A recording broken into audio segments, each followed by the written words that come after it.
Hello दोस्तों, स्वागत है आपका इंडियस न्यूज़ में। तारीख आज 12 अक्टूबर, दिन गुरुवार। चलिए बात करते हैं आज की कुछ महत्वपूर्ण और बड़ी खबरों पर चर्चा करते हैं। इसी बीच इजराइल से भारतीयों को निकालने की तैयारी। ऑपरेशन अजय के तहत आज जाएगी फ्लाइट। इजराइल हमास के बीच जंग में अब तक 2300 लोगों की मौत होने की खबर है। अब जो हमारे इजराइल में जो भारतीय हैं उन्हें निकालने के लिए, सुरक्षित भारत लाने के लिए ऑपरेशन अजय चलाया जाएगा। भारत के विदेश मंत्री एस जयशंकर ने यह बयान दिया। सरकारी आंकड़ों के मुताबिक इजराइल में करीब 18,000 भारतीय नागरिक कामयाब पढ़ाई के सिलसिले में रह रहे हैं। लगातार 5 दिन हो चुके हैं इस जंग को। अभी भी दोनों तरफ से लगातार हमले जारी हैं। इसी बीच इजराइल ने कल हमास के 200 ठिकानों पर लगातार हमले किए। सरकारी आंकड़ों के मुताबिक इस जंग में अभी तक 2300 लोगों की जान जाने की खबर आ रही है।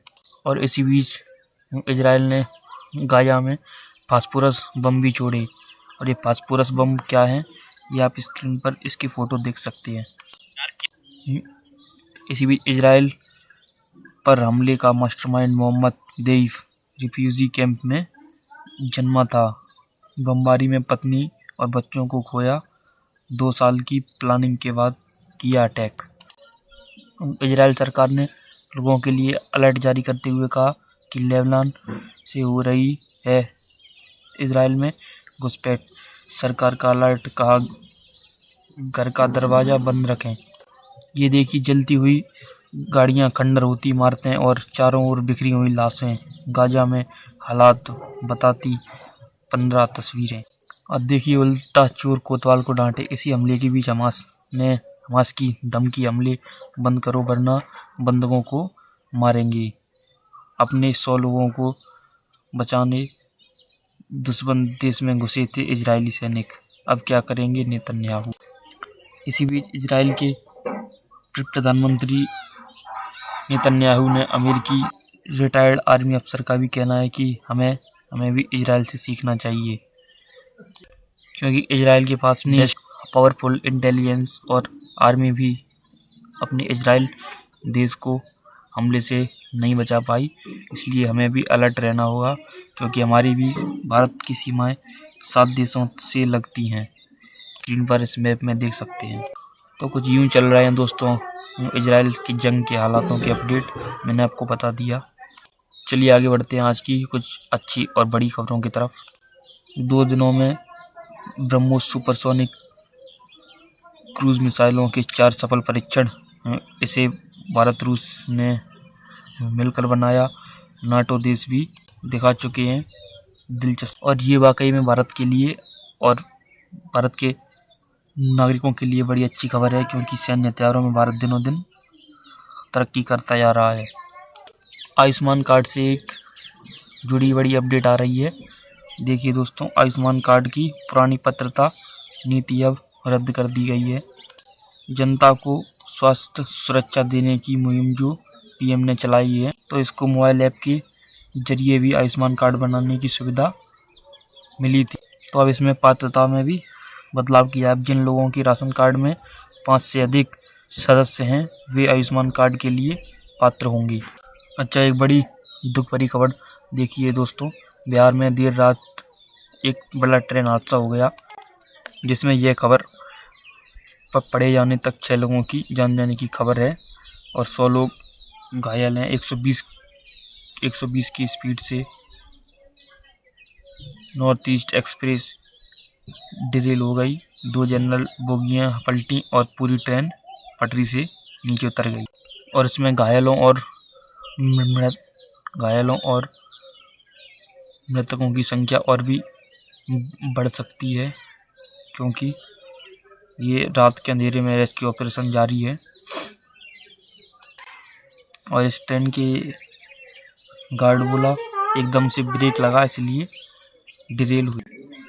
और यह ट्रेन है बिहार में दिल्ली हावड़ा रेल रूट पर नॉर्थ ईस्ट एक्सप्रेस। इसका नंबर है 506 ये ट्रेन डिलीवर हो गई है दोस्तों। अगर आपके परिजन हैं इसमें तो आप इन टोल फ्री नंबरों पर कॉल करके या फिर उनसे संपर्क कर सकते हैं। चलिए अगली बड़ी खबर देखिए। चांद और सूरज को फतह करने के बाद अब भारत नया कीर्तिमान रचने को तैयार। इसरो 21 को उड़ान भरेगा मिशन गगनयान। तारीख तय हो चुकी है। 21 अक्टूबर को पहली परीक्षण उड़ान भरेगा गगनयान। केंद्रीय मंत्री जितेंद्र सिंह ने दी जानकारी। आपको बता दूं, इस गगनयान मिशन की पहली टेस्ट फ्लाइट 21 अक्टूबर को श्रीहरिकोटा सेंटर पर टेस्टिंग होगी।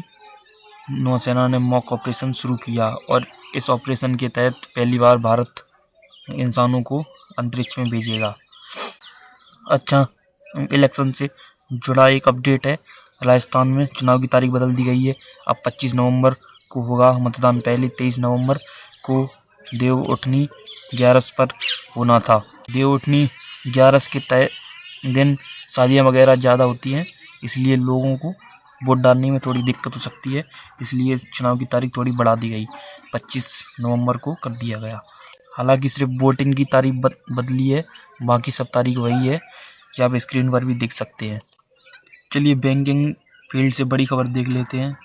एक्सिस बैंक, यस बैंक और HDFC बैंक के सभी ग्राहकों के लिए बुरी खबर है। FD पर इन बैंकों ने घटाई ब्याज दरें और इस कटौती के बाद देखिए आप एक्सिस बैंक की क्या ब्याज दरें होगी आप इस टेबल में देख सकते हैं, और इसी तरह HDFC बैंक की क्या ब्याज दरें होगी नई, ये भी आप इस टेबल पर देख सकते हैं। और इसी तरह यस बैंक के लिए भी आप क्या नई ब्याज दरें होंगी, ये भी आप इसी टेबल पर देख सकते हैं। आप थोड़ा वीडियो को पॉज करके देख लीजिएगा, एक एक बताएंगे तो ज़्यादा देर हो जाएगी और वीडियो लंबा हो सकता है। और एक अपडेट है स्टूडेंट्स के लिए, अब UG कोर्सेज में कंपलसरी होगी रिसर्च।